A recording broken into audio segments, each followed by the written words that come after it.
संजय लीला भंसाली। संजय लीला भंसाली ने अभी तक जितनी भी फिल्में बनाई हैं, जितने भी गाने उन्होंने एनविजन किए हैं, जितने भी गाने उन्होंने अभी तक शूट किए हैं, सारे गाने फिल्म के सिचुएशन के हिसाब से हैं। जो भी गाना आता है उसके जस्ट पहले वाले सीन में, प्रिक्लूडिंग सीन में ऑडियंसेस को ये बहुत ही ज्यादा क्लियर हो जाता है कि वो पर्टिकुलर गाना वहां पे क्यों आया है, राइट। कोई भी गाना आज तक संजय लीला भंसाली ने शूट नहीं किया है। एक सिंगल गाना भी आज तक संजय लीला भंसाली का नहीं आया है जहां पे संजय लीला भंसाली सिचुएशन के बाहर जाकर के गाने को फिल्म में डाल रहे हैं। वो आज तक संजय लीला भंसाली ने नहीं किया है। जब डोला रे डोला गाना आता है देवदास में, उसके जस्ट पहले वाले सीन में ऑडियंसेस को एकदम क्लियर हो जाता है कि वो गाना क्यों आ रहा है। जब मल्हारी गाना आता है, नगाड़ा संग ढोल बाजे गाना आता है, वो पहले वाले सीन में एकदम ही क्लियर कर देते हैं संजय लीला भंसाली कि वो गाने उन फिल्म्स में क्यों आ रहे हैं। जब खली बली गाना आता है, उसके पहले वाले सीन्स में संजय लीला भंसाली एकदम ही क्लियर कर देते हैं कि वो गाना क्यों आ रहा है, वो जो किरदार है वो वैसा डांस क्यों कर रहा है, वो वैसे बोल के साथ डांस क्यों कर रहा है। ये चीज संजय लीला भंसाली एकदम ही क्लियर कर देते हैं अपनी फिल्मों के गानों में। Take someone like Karan Johar की जो इनिशियल फिल्म्स थी, कुछ कुछ होता है, कभी खुशी कभी गम, कभी Alvida Naa Kehna, my name is Khan, student of the year, इन पांचों फिल्म्स के जितने भी गाने हैं, उन सारे गानों के पहले वाले सीन्स में Karan Johar as a film director पूरी तरह से क्लियर कर देते हैं कि वो गाना उस पर्टिकुलर पॉइंट पे क्यों आ रहा है, उस गाने के वो जो बोल है वो वैसे बोल क्यों है, कि करण जौहर उसके पहले वाले सीन्स में एकदम क्लियर कर देते हैं। लेकिन बाद में जो करण जौहर की फिल्म्स आई हैं, for example take a film like Ae Dil Hai मुश्किल। ए दिल है मुश्किल में कुछ गाने ऐसे हैं जो सिचुएशन के साथ तो जस्टिफाइड नहीं है, और पहले वाले सीन्स में भी क्लियर नहीं किया गया कि वो गाने वहां पे क्यों है, right. Take a song like the breakup song from the film Ae Dil Hai मुश्किल, वो गाना सिचुएशन के हिसाब से नहीं है, गाने के बोल भी सिचुएशन के हिसाब से नहीं है, लेकिन फिल्म को कोई फर्क नहीं पड़ता क्योंकि गाना कमाल का है। क्योंकि करण जौहर ने आज तक कोई भी गाना खराब शूट नहीं किया है। वो चीज ऑडियंसेस के लिए उतनी मैटर नहीं करती है। गाना सिचुएशन में आता है, गाना कमाल का है, करण ने गाने को शूट बहुत बेहतरीन तरीके से किया है, फिल्म आगे बढ़ जाती है। Take a song like cutie pie from the film Ae Dil Hai मुश्किल, गाने के बोल कुछ ऐसे हैं कि बॉयफ्रेंड की तुझे फिक्र नहीं, पहली डेट पे करे, ओके बाय, राइट। वो गाना जिस सिचुएशन में आता है जहां पे अनुष्का शर्मा की मेहंदी हो रही होती है, शादी हो रही होती है, वो गाने के बोल उस सिचुएशन के हिसाब से जस्टिफाइड नहीं है, गाना भी सिचुएशन के हिसाब से जस्टिफाइड नहीं है, फिर भी गाना उस सिचुएशन में आता है, फिल्म को कोई फर्क नहीं पड़ता। करण ने गाना कभी खराब शूट नहीं किया है, गाना अच्छा है, फिल्म आगे बढ़ जाती है। लेकिन हिंदी फिल्म इंडस्ट्री में जहां पे आज संजय लीला भंसाली हैं, एक सिंगल गाना उन्होंने सिचुएशन के हिसाब के बाहर, या गाने के जो बोल है वो सिचुएशन के बाहर के नहीं होते हैं। यू हैव करण जौहर जिनकी तमाम फिल्मों में, राइट, ए दिल है मुश्किल के पहले जितनी भी फिल्में उनकी आई हैं, सारा गाना सिचुएशन के हिसाब से है, गाने के सारे बोल सिचुएशन के हिसाब से हैं। लेकिन ए दिल है मुश्किल में ब्रेकअप सॉन्ग सिचुएशन के हिसाब से भी नहीं है, गाने के बोल भी सिचुएशन के हिसाब से नहीं है, and then you have cutie pie song, जो गाना सिचुएशन के हिसाब से नहीं है, गाने के बोल जो है वो सिचुएशन के हिसाब से नहीं है, फिर भी फिल्म आगे बढ़ती चली जाती है, राइट। लेकिन आज के दौर में संजय लीला भंसाली और करण जौहर दोनों थ्राइव कर लेते हैं। लेकिन एक ऐसा दौर भी था हिंदी फिल्म इंडस्ट्री का यार, जहां पे सारे गाने सिचुएशन के हिसाब से होते थे, गाने के सारे बोल सिचुएशन के एकदम हिसाब से होते थे, और बहुत सी ऐसी पर्सनालिटीज थी जो उन गानों में थी। दे वर एब्सोल्यूट गॉडेसेस, राइट। जो हिंदी फिल्म इंडस्ट्री का गोल्डन एरा ऑफ म्यूजिक था, राइट, 50s हो, 60s हो, 70s हो, जो गोल्डन एरा ऑफ म्यूजिक था। हर फ्राइडे को 3 से 4 फिल्में रिलीज होती थी। ऑडियंसेस ने फॉर ग्रांटेड बॉलीवुड वालों को ले लिया था, राइट, कि फिल्म अच्छी हो ना हो वो ऑडियंसेस को लेना देना नहीं था, लेकिन ऑडियंसेस को ये जरूर पता था कि यार 4 फिल्में आ रही हैं, 3 फिल्में आ रही हैं फ्राइडेज को, तो सारे के सारे गाने जो होंगे उस फिल्म में वो एकदम सिचुएशन के हिसाब से होंगे, गाने के बोल एकदम सिचुएशन के हिसाब से होंगे, और सारे गाने लोगों को एक रूहानियत प्रोवाइड करेंगे और लोगों के साथ स्टे करेंगे, और लोग फिर अपनी शादी में, मेहंदी में, सगाई में, जो कुछ भी होता था उसमें उन गानों को बजाएंगे। ये चीजें थी हिंदी फिल्म इंडस्ट्री में, ये चीजें थी। आज की डेट में ये उतना ज्यादा नहीं है, लेकिन एक ऐसा दौर भी था जहां पे चीजें कंप्लीटली हुआ करती थी, राइट। फॉर एग्जांपल आप 70s का दौर ले लो। राजेश खन्ना, शर्मिला टैगोर की फिल्म दाग अ पोयम ऑफ लव, जहां पे गाना आता है अब चाहे मार उठे या बाबा, उसके जस्ट पहले वाले सीन में यश चोपड़ा ने क्लियर कर दिया कि वो गाना क्यों आता है, राइट। शर्मिला टैगोर की मामा मामी होते हैं, मामा उनकी शादी के लिए तैयार है विद राजेश खन्ना, मामी तैयार नहीं है। शर्मिला टैगोर कन्विंस करने की कोशिश करती है अपनी मामी को, मामी नहीं मानती, एंड देन गाना आता है अब चाहे मार उठे या बाबा, यारा बने तो हाँ कर दी, right. You have a film like Pakeezah, जहां पे जो फाइनल गाना आता है, राइट, आज हम अपनी दुआओं का असर देखेंगे, तीर नजर देखेंगे, पहले वाले सीन में एकदम क्लियर कर दिया है कमाल अमरोही ने कि वो गाना जो फाइनल गाना है वो गाना क्यों सही है, वो गाना उस बोल के साथ क्यों सही है, and of course Meena Kumari ने इन दैट सॉन्ग पाकीज़ा के आज हम अपनी दुआओं का असर देखेंगे, एंड देन शर्मिला टैगोर इन अब चाहे मार उठे बाबा, वो लोग 10 ऑन 10 हैं उस गाने में, उस गाने की सिचुएशन के हिसाब से, राइट। मैं स्पेसिफिकली बात करना चाहता हूँ आराधना फिल्म के गाने के बारे में, जिसका नाम है कोरा कागज था मन मेरा, जिसमें राजेश खन्ना और शर्मिला टैगोर हैं, and Sharmila Tagore is looking like an absolute goddess, she is looking like an absolute goddess in that song. और उस गाने में जो उनका प्रेजेंटेशन है, जो उनका शर्माना है, जो उनका लज्जित होना है, जो उनका देख के अनदेखा करना है, अपनी फीलिंग्स को डिस्क्राइब करके राजेश खन्ना को शर्मा के हट जाना है, उन चीजों को करते हुए she is looking like an goddess. और जो उन्होंने परफॉर्मेंस दिया है, it's a 10 on 10, it's a complete 10 on 10, right. Look, कोरा कागज था मन मेरा जब गाना आता है in the film Aradhana, right, S D Burman का म्यूजिक है, आनंद बख्शी के lyrics and of course Kishore Kumar और लता मंगेशकर ने गाया है। सबसे पहले तो ये चीज है यार, शर्मिला टैगोर को उस गाने को परफॉर्म करने के लिए कोई भी हीरोइन, राइट, रानी मुखर्जी तौबा तुम्हारे ये इशारे जो गाना परफॉर्म कर रही है चलते चलते में, उस गाने की परफॉर्मेंस के पहले सबसे पहले तो ये देखने की जरूरत है कि भाई वो प्रोड्यूसर ने उस फिल्म को ओके क्यों किया है, वो डायरेक्टर उस फिल्म के लिए फाइनलाइज क्यों किया गया है उस फिल्म को डायरेक्ट करने के लिए, राइट।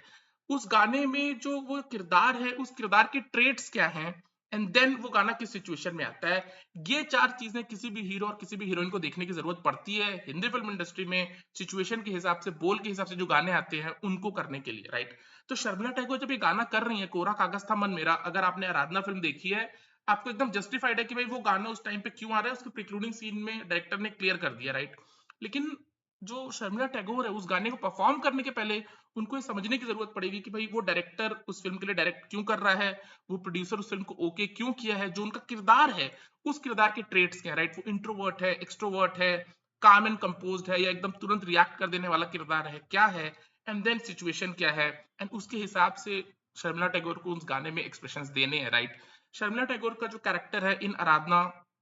वो सॉफ्ट स्पोकन, काम composed, classy, kind of an introvert वाला कैरेक्टर है, जो हमको दिखाया गया है इन दैट फिल्म आराधना। और उसके हिसाब से जो उन्होंने गाना परफॉर्म किया है कोरा कागज था मन मेरा, it's a 10 on 10, it's a complete 10 on 10। गाने में एक बोल आता है, राइट, कहूं क्या मैं आगे नेहा लागे जिन्ना लागे, राइट। ये कहूं क्या मैं आगे नेहा लागे और ये जिन्ना लागे, ये जो नेहा लागे जिन्ना लागे, इसमें अगर आप शर्मिला टैगोर के एक्सप्रेशंस देखोगे, लाइक आपका दिमाग घूम जाएगा, आपका दिमाग घूम जाएगा। She is looking like an absolute goddess, right. वो शर्माते हुए अपनी फीलिंग्स को राजेश खन्ना को कन्फेस कर रही हैं, कहूं क्या मैं आगे नेहा लागे जिन्ना लागे, और जैसे ही वो कन्फेस कर लेती हैं राजेश खन्ना से दूर हो जाती हैं शर्मा करके, राइट। ये वाले बोल जब खत्म होते हैं, कहूं क्या मैं आगे नेहा लागे जिन्ना लागे, शर्मिला टैगोर की चोटी उनकी ये लेफ्ट शोल्डर के सामने होती है, और बहुत ही अदा के साथ, स्टाइल के साथ, मतलब just a drop of arrogance, वो उस चोटी को ऐसे पीछे फेंकती हैं, एंड देन राजेश खन्ना पेड़ के ऐसे डंगाल पे थोड़ा सा टिके हुए हैं, वो उठते हैं, लॉन्ग शॉट पीछे जाता है। And when you watch these kind of things, when you watch Sharmila Tagore do these kind of things, यार, आपको समझ में आता है कि शर्मिला टैगोर हो या राखी गुलजार हो, मीना कुमारी हो, वो इतनी टॉप की हीरोइंस क्यों बनी और इतनी लास्टिंग इंप्रेशन क्रिएट करने वाली हीरोइंस क्यों बनी, राइट। उसमें एक और गाने में एक और बोल आते हैं जहां पे होता है कि शर्मिला टैगोर एंड राजेश खन्ना दोनों एक दूसरे से कहते हैं कि तेरे मेरे नैनों के मिलने से पहले, राइट। वो एक सीन आता है जहां पे शर्मिला टैगोर अपने हाथ में सनफ्लावर्स लेके खड़ी हुई हैं, और राजेश खन्ना जस्ट उनके बगल में खड़े हुए हैं। राजेश खन्ना बोलते हैं कि तेरे मेरे नैनों के मिलने से पहले, एंड देन शर्मिला टैगोर एक certain kind of facial expression और फेशियल मूवमेंट करती हैं, तेरे मेरे नैनों के मिलने से पहले। और जैसे ही वो इस लाइन को राजेश खन्ना को कहती हैं, शर्मा के आगे चली जाती हैं, सामने कैमरा को, फ्रंट कैमरा को देख रही हैं, एंड वो जो फेशियल मूवमेंट है, वो जो फेशियल एक्सप्रेशन है, तेरे मेरे नैनों के मिलने से पहले, उस चीज को करना, यार, आई डोंट नो ये चीजें कैसे डायरेक्टर्स और प्रोड्यूसर्स जीरो इन करते हैं यार, कि इस फला पर्सनालिटी से अगर इस मूवमेंट को कराया जाए, इस फेशियल एक्सप्रेशन को कराया जाए, तो वो करते हुए ये पर्सनालिटीज गॉडेसेस लगेंगी। यार, प्रोड्यूसर्स और डायरेक्टर्स को सैल्यूट है, प्रोड्यूसर्स और डायरेक्टर्स को सैल्यूट है, राइट। एंड शर्मिला टैगोर को आप थ्रू आउट द सॉन्ग अगर आप देखोगे, राइट, जो खुले एक्सप्रेशन है और जो बंद एक्सप्रेशन का खेल होता है in these kind of song, because गाना फिजिकल परफॉर्मेंस वाला गाना नहीं है, वहां पे कोई लटके झटके नहीं है, कोई नैन मटक्का नहीं है, कोई अदा वाला उस वे में गाना नहीं है। गाना मोस्टली राजेश खन्ना शर्मिला टैगोर से प्यार का इकरार कर रहे हैं, शर्मिला टैगोर राजेश खन्ना से प्यार का इकरार कर रही हैं, और शर्मिला टैगोर के पीओवी से, पॉइंट ऑफ व्यू से, गाने में अगर आप देखोगे खुले एक्सप्रेशन और बंद एक्सप्रेशन, राइट, वो अपने बातों का इकरार भी कर देती हैं, अपनी पंक्तियां कह भी देती हैं, एंड जैसे ही वो पंक्तियां कहती हैं, क्योंकि वो फिल्म में इंट्रोवर्ट काइंड ऑफ किरदार प्ले कर रही हैं, वो अपनी बातों को, अपनी फीलिंग्स को डिस्क्राइब करके राजेश खन्ना से शर्मा करके दूसरी तरफ चली जाती है, राइट। और ये करना और करते हुए अच्छे लगना, राइट, बहुत ही मुश्किल काम है। बहुत ही मुश्किल काम है। And if you watch Sharmila Tagore in that song you will realise कि वो इतनी क्यूट और इतनी गॉडेस जैसी, कंप्लीट डॉल यार, कंप्लीट डॉल जैसी क्यों लग रही है इन दैट सॉन्ग, राइट? जैसा कि मैंने कहा, राइट, ये जो बोल आते हैं, कहूं क्या मैं आगे, नेहा लागे जिन्ना लागे, वहां पे शर्मिला टैगोर जिसमें शर्माते हुए राजेश खन्ना से अपनी फीलिंग्स को एक्सप्रेस कर रही हैं खुले एक्सप्रेशंस के साथ, और जैसे ही उन्होंने उस एक्सप्रेशंस, उन पंक्तियों को कह दिया है खुले एक्सप्रेशंस के साथ, वो शर्मा के उनसे दूर हो जाती हैं, अपनी चोटी को जिसमें वो पीछे कर रही हैं। You watch the heroine do this kind of things, and as an audience when you are watching that in a theatre, it blows away your mind, it blows away your mind. आपको समझ में भी नहीं आता, आपको पता भी नहीं चलता, and you start liking the personality, and you start liking the personality, right? जैसा कि मैंने बताया, राइट, तेरे मेरे नैनो के मिलने से पहले वो सनफ्लावर्स लेके से खड़ी हुई है, राजेश खन्ना उनके बगल में खड़े होकर उनको कह रहे हैं तेरे मेरे नैनो के मिलने से पहले, देन शर्मिला टैगोर भी कह रही है तेरे मेरे नैनो के मिलने से पहले। उस पॉइंट पे जो शर्मिला टैगोर का फेशियल एक्सप्रेशन है, जो फेस मूवमेंट है, अगेन शर्माते हुए, क्योंकि उनका किरदार शर्माने वाला है, खुले एक्सप्रेशंस देना और उस बात को कह के सीधा आगे चले जाना और बंद एक्सप्रेशंस देना और वो करते हुए अच्छा लगना बहुत मुश्किल काम है। And you watch Shamila Tagore do these kind of things, and she's looking like a complete goddess. She's looking like a doll doing these kind of things, right? Film line में बहुत से लोगों को लगता है यार कि बहुत सी लड़कियां जो फिल्म लाइन में आती हैं, absolute goddess and you know देवी जैसी दिखने वाली लड़कियां, राइट? गुजरात और चंडीगढ़ की बहुत सी क्यूट लड़कियां, प्रिटी लड़कियां, striking beauties Hindi film industry में आती हैं, स्ट्रगल करते रहती हैं, कुछ मौके भी मिलते हैं, किसी रीजन की वजह से वो आगे नहीं आ पाती हैं, लेकिन बहुत बार ये होता है यार कि बहुत सी खूबसूरत लड़कियां होती हैं, उनको मौके ही नहीं मिलते, उनको मौके ही नहीं मिलते। और बहुत से लोगों का मानना ऐसा है कि अगर कोई स्ट्राइकिंग ब्यूटी है तो उसकी बात बनी जाएगी, राइट? बट फिल्म लाइन में it's not about the beauty, it's not about the looks, looks तो फिर भी सेकेंडरी हो सकता है, it's about the face, right? Face सबसे ज्यादा इंपॉर्टेंट है for a Hindi film heroine, right? Face सबसे ज्यादा इंपॉर्टेंट है। अगेन, ये फेस खूबसूरत हो, स्ट्राइकिंग ब्यूटी वाला हो, ये इंपॉर्टेंट नहीं है, लेकिन ये जो फेस है, ये शर्माने का जो एक्सप्रेशन है वो करते हुए, ये इतराने का एक्सप्रेशन करते हुए, राइट, यहाँ पे नैन मटक्का करना है, राइट, या यहाँ पे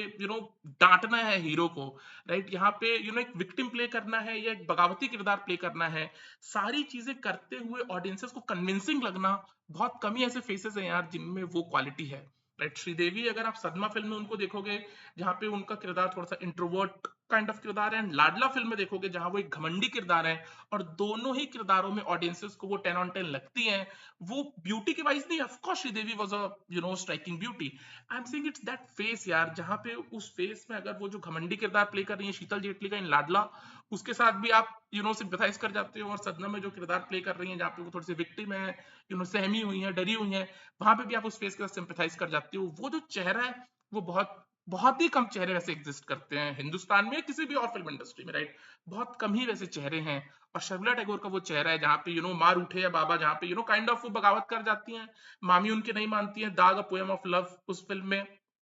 मार उठे बाबा गाना आता है, वहां पे आप कन्विंस्ड, राइट? और ये वाला गाना आता है कोरा कागज था मन मेरा, आराधना फिल्म में, जहाँ पे वो थोड़ी सी शर्माने वाली हैं, वो बगावत नहीं करने वाली हैं, राइट? और वो हीरो को बस अपनी फीलिंग्स डिस्क्राइब करके ओपन एक्सप्रेशंस देती हैं, और जैसे हीरो उस चीज को देखता है, वो रिलेट करता है, वो आगे बढ़ जाती है, राइट? कभी भी वो उस तरह से मिलन नहीं होता, दोनों अपनी फीलिंग्स को डिस्क्राइब कर रहे हैं, शर्मिला टैगोर अपनी फीलिंग्स को डिस्क्राइब करती हैं, आगे चली जाती हैं शर्मा करके, राइट? और इन चीजों को करते हुए अच्छा लगना, कन्विंसिंग लगना, अदा के साथ, शर्माने के साथ, फिल्म के सिचुएशन के हिसाब से, राइट, बहुत ही रेयरली होता है। और जब ये होता है, राइट, जिन पर्सनालिटीज कोई मौका मिलता है और अगर वो करते हुए अच्छी लग जाती है, तो sky's the limit, sky's the limit for them, right? And Sharmila Tagore को if you watch in that song कोरा कागज था मन मेरा, यू रियलाइज कि वो फिल्म लाइन में इतने तेजी से आगे क्यों बढ़ी, और इतनी टॉप की हीरोइन वो क्यों थी, right? So this is something that I just wanted to talk about यार, सो या, चलो, बाय।